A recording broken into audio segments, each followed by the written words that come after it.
ଆପଣଙ୍କୁ ଶୁଣନ୍ତୁ ମୁଁ ଆଜି ଘରେ ଗୋଟେ ନୂଆ ଆଇଟମ୍ କରିବି। ଆପଣଙ୍କ ଘରେ କରିକି ଖାଇଥିବେ କି ନାହିଁ କହିପାରିବେନି, କିନ୍ତୁ ମୁଁ ଯାହା ଆଇଟମ୍ଟା କରିବି, ଯେଉଁ ଆଇଟମ୍ଟା ସବୁ ମସଲା ମୁଁ ନେଇଯାଇଛି ଏଠି ନା। ରସୁଣ, ପିଆଜ, ଶୁଖିଲା ଲଙ୍କା, ଅଦା, ଡାଲଚିନି, ଗୁଜୁରାତି, ଜିରା, ଏସବୁ ଜିନିଷ ମୁଁ ନେଇସାରିଛି। ଆପଣଙ୍କୁ ଚାଲନ୍ତୁ ରେସିପିଟା ଦେଖାଉଛି। ଆପଣଙ୍କୁ ରେସିପିର ନାଁଟା ଲାଷ୍ଟରେ, ଆପଣଙ୍କୁ ଭିଡ଼ିଓର ଲାଷ୍ଟରେ ଆପଣ ଜାଣିପାରିବେ। ବର୍ତ୍ତମାନ ଆମେ ଚାଲନ୍ତୁ ଷ୍ଟାର୍ଟ କରିବା। ଗିନାରେ ଥିଲା, ଗିନାରୁ ମୁଁ ଗ୍ରାଇଣ୍ଡର କପ୍କୁ ବାହାର କରିଦେଇଛି। ବର୍ତ୍ତମାନ ଚାଲନ୍ତୁ ଆମେ ଆକୁ ଗ୍ରାଇଣ୍ଡିଙ୍ଗ କରିବା। ନୂଆ ରେସିପି, ନୂଆ ନା। ଗ୍ୟାସ୍ ଲାଗି ବର୍ତ୍ତମାନ ତେଲ ପଡ଼ିଯାଇଛି, ସୋରିଷ ତେଲ ପଡ଼ିଛି। এইটা ହେଉଛି সেই ନୂଆ ଆଇଟମ୍, କଲରା ଆଳୁରେ କିନା ନୂଆ ଆଇଟମ୍ଟା ହେବ। ଆପଣଙ୍କର ଆଇଟମ୍ ନାଁଟା ଭିଡ଼ିଓର ଲାଷ୍ଟରେ ଆପଣଙ୍କୁ ଜଣାଉଛି। ଏପଟେ ରଖାଯାଇଛି ଟମାଟୋ, ପିଆଜ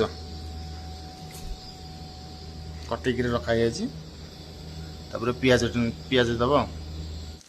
ଗୋଟେ ହାତ ଧରିକି ପିଆଜ ପକାଇ ପାରିଲିନି, ପିଆଜ ପକାଇ ସାରିକି ଆପଣଙ୍କୁ ଦେଖାଉଛି।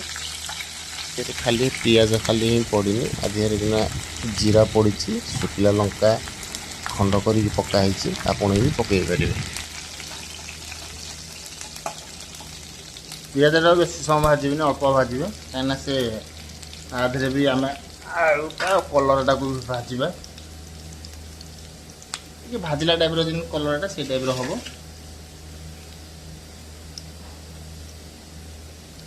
ବର୍ତ୍ତମାନ ଆମେ କଲରାଟା ପକାଇବା।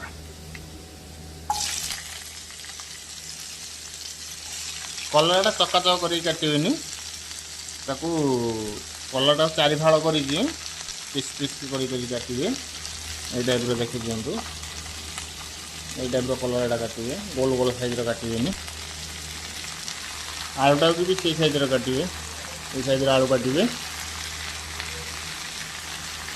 କଲରାର ନୂଆ ଆଇଟମ୍ ମୁଁ କରିଛି ଆଗରୁ କିନା, କିନ୍ତୁ ମୁଁ ଭିଡ଼ିଓରେ କେତେବେଳେ ପକେଇନି। ଏଇଟା ହେଉଛି ମୋର ଫାର୍ଷ୍ଟ ଥର ଆଉ ଥରେ କରୁଛି, ଭିଡ଼ିଓରେ ଆକୁ ପକାଉଛି। ବର୍ତ୍ତମାନ ଫେସବୁକ୍, ୟୁଟ୍ୟୁବ୍ରେ ଦୁଇଟା ଆଗରେ ପଡ଼ିବ ଏଇ ଭିଡ଼ିଓଟା। ଟିକିଏ ଭିଡ଼ିଓଟା ବନ୍ଦ କରିକି ଆପଣଙ୍କୁ ଦେଖାଉଛି। କଲରାଟା ପକାଇ ସାରିଲା ପରେ ଆପଣ ଟିକେ ତାକୁ ଟିକେ ଭଲକରି ଭାଜିଦେବେ, ପୁରା କଡ଼କଡ଼ିଆ କରିକି ଭାଜିବେ। ତାପରେ ତା ମସଲାଟା ତା ଦେହରେ ଦିଆହେବ, ମସଲା ଦିଆହେବ। କଲରା ଭଜା ହେଇଯାଇଛି। ବର୍ତ୍ତମାନ ବଟା ହେଇଥିବା ମସଲାଟା ଦେବା।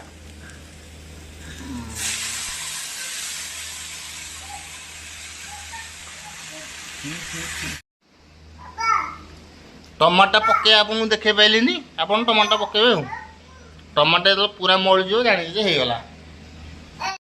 ପଛରେ ଦୁଇଟା ଗୁଜୁରାତି ପକାଇବେ। ତା ନାଁଟା ହେଉଛି କଲରା କୁରୁମା। ଆପଣ ଘର କରିକି ଖାଇବେ, ପୁରା ନମ୍ବର 1 ଟେଷ୍ଟ, ବଢ଼ିଆ ଲାଗିବ ଖାଇବାକୁ। କିନ୍ତୁ ପାଣି ମାନେ ବେଶୀ ଝୋଳ ଟାଇପ୍ର କରିବ, ପୁରା ଶୁଖିଲା ଶୁଖିଲା, ପୁରା ମସଲାଟା ପୁରା ଯେମିତି ଟିକେ ପୋଡ଼ିଲା ପୋଡ଼ିଲା ଟାଇପ୍ର ରହିବ। ଆପଣ ତାକୁ ପଖାଳରେ, ଶୁଖିଲା ଭାତରେ ଯେଉଁଥିରେ ଖାଇବେ ମାନେ ଟେଷ୍ଟ ଲାଗିବ, ନମ୍ବର 1 ଟେଷ୍ଟ ଲାଗିବ। ଯେହେତୁ କଲରାଟା ପିତା ରୁହେ, ପିତା ରହିବ କଲରା, କିନ୍ତୁ ଟେଷ୍ଟଟା ପୁରା ନମ୍ବର 1 ରହିବ। ବର୍ତ୍ତମାନ ମୋର ହେଇଗଲା ରେଡ଼ି। ରହିଲି, ଜୟ ଜଗନ୍ନାଥ। ଆଗାମୀ ଭିଡ଼ିଓରେ ଫେରେ ଆଉ ଗୋଟେ ନୂଆ ରେସିପିରେ ଦେଖା।